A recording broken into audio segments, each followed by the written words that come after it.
I'm filming this in such a different way and I don't know if I like it or not, but we're just gonna go with it. I'm filming this on my vlog camera just so that it's easier to set up and everything. But today we're gonna be talking about how to prepare for your junior year of high school. And I really wanted to make this video because, okay, story time. Mini story time. I have been into YouTube for probably about almost exactly 2 years. And everybody always asks me why I make study with me videos, and a lot of people think that it's just because they get a lot of views and I want views or whatever, but the actual reason why I make study with me videos is because they're actually the reason why I got into YouTube in the first place. I remember it was the summer before my junior year, and I've always been a person that wants to prepare for my school years 100%. Like, I always want to be prepared, and I'm somebody that also, my method of doing well in school and my method of not being stressed is getting like really far ahead. And so I didn't really know what to do to prepare for my junior year because I heard it was hard, but I didn't really know what to do. And so I looked on YouTube because I didn't really even know that the YouTube world existed, but I kind of just looked, and there was a ton of study with me videos, a ton of school related videos, and I just fell in love with it, and then I became a YouTuber. So that's why I make study with me videos. But I really wanted to make this video to help you if you're in my position and you're about to go into your junior year of high school and you just like don't know what to do because you heard that it's hard but you don't really know what to expect. So today I'm going to be helping you out this method of like filming. I mean, I don't even know who invented it before. I mean, I don't know, but the girl that I saw this video from, her name is Ono Nina, and I'll leave her channel link down below. And it was so funny, and you guys would really like her, so you should go subscribe to her. But yeah, I'm just basically going to be telling you how I prepared for junior year or things that I wish I would have done. So yeah, we're just gonna get started. So, I can't make a video about school without talking about my bullet journal, but I think that before you get into your junior year, it's really important to establish a really firm planning system because you have so many assignments, a lot of stuff with your essays, at least we did at my school. We had to do a lot of essay writing, we had to do a lot of college prep, so planning all that stuff is really important because you're gonna forget something, I promise you. Like, if you do not write it down, you will forget something. So I think it's really important to establish a really solid planning system. So this is like, I'll show you my kind of like study, I don't even know, my study schedule for over this summer, like for college. So basically, I just have, like, I would show you my one from my school year this year, but I don't have that bullet journal anymore with me. But basically I have my date, and then I have what I'm going to be doing that day. And I think that that's like kind of a good method. Like, maybe you could start with that if you've never planned anything before. And I think it's really important to make a solid planning system because then you're not going to forget things as easily. So that's probably like my #1 tip.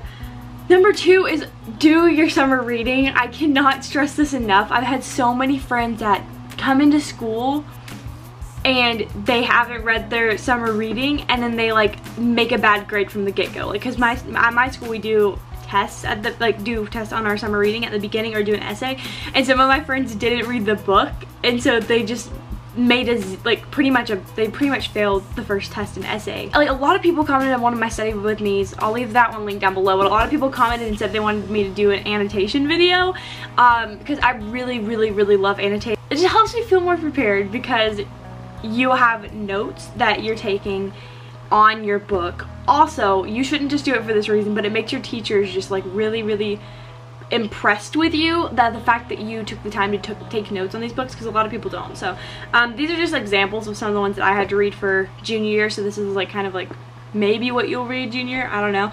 We had to read Heart of the Sea, The Scarlet Letter, Great Gatsby, 12 Years a Slave, and the autobiography of Benjamin Franklin. So these are just like several that we read, and you may or may not read them, but it's just always good to, like, you'll probably read these at some point in your high school career, or college, so it may be good to just, like, if you don't have any summer reading, that may be good, I don't know. But number 3, make a list of schools you want to apply to and make a priority list. This is really important because I think so many sophomores that I know right now that are going into their junior year, they have absolutely no idea where they're going, which is fine. Like, it's totally fine. But I think that this is the time whenever you can think about these things, and whenever you can actually sit down and Google colleges and look up what you want and look up what you really want in a college, so that you can like make the best of your junior year knowing what that college wants. Because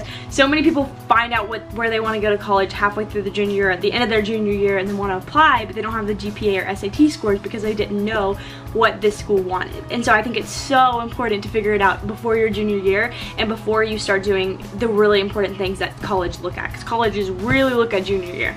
So that's very important as well. And making a priority list is kind of just saying, okay, which school am I more concerned about, and which school has the higher GPA that you have to have, or higher SAT scores, or whatever. That's really important too. The next one I have is SAT and ACT prep books. This is one thing that you don't really have to do this, but if you want to make a good grade, if you're trying to go to a really hard school, it's really important to do this. And it sounds like a lot of work and stress, and it doesn't have to be stressful if you do it in the summer. You know what I'm saying? Like, they have schedules on the back of both books. At least the ones that I got. I was going to show you guys the ones that I have, but I'm not really sure where they are right now. I think I gave them to my cousin because he needed to prepare for his, because he's in his junior year right now. But yeah, basically they have schedules that you can follow on the front of each one, so it's like kind of like you can go along with whatever. Like, it's like, do this on Monday, do this on Wednesday, do this on Friday, and it's really helpful because it like helps you not have to stress about it. So SAT, I know that it's like the worst thing in the world, the SAT and the ACT is like looming, but it's really important to prepare for those if you're wanting to try hard and get into a good school. Number 5, ask your teachers what they want in the year. I did this and I was so thankful that I did this. I emailed because I was in AP Lang. I'm sorry, I probably should say this at the beginning. I was in AP Lang, pre-calculus, regular US, Spanish 2, yeah, things like that. So my main class was AP Lang because it was like that. We just had to do a lot of reading for that. And pre-calculus was pretty hard, but so I asked all my teachers beforehand. I emailed them and asked them what they thought that I should do to prepare for their class over the summer. And that also gets you a very good standing with your teachers, but not only that, it really allows you a better understanding of what to expect for the following year. And I just think it's really important, and it's important to know what your teachers want. Like, I feel that's what a lot of people tell me about college is, like, go to professors and ask them what they want on the test, or ask them what the test is going to be, because they're the only ones that really know what their class is going to be. So I thought that that was important. And my last thing is have fun, because you are about to have a very stressful year. It doesn't have to be stressful, but it's going to be very hectic. And if you're prepared, you don't have anything to stress about. You don't have anything to worry about. And let me know down in the comments if you are a sophomore going to be a junior, because I would really like to know if this helped at all. I don't know if it did, but I hope it does. And I'll talk to you guys later. Bye.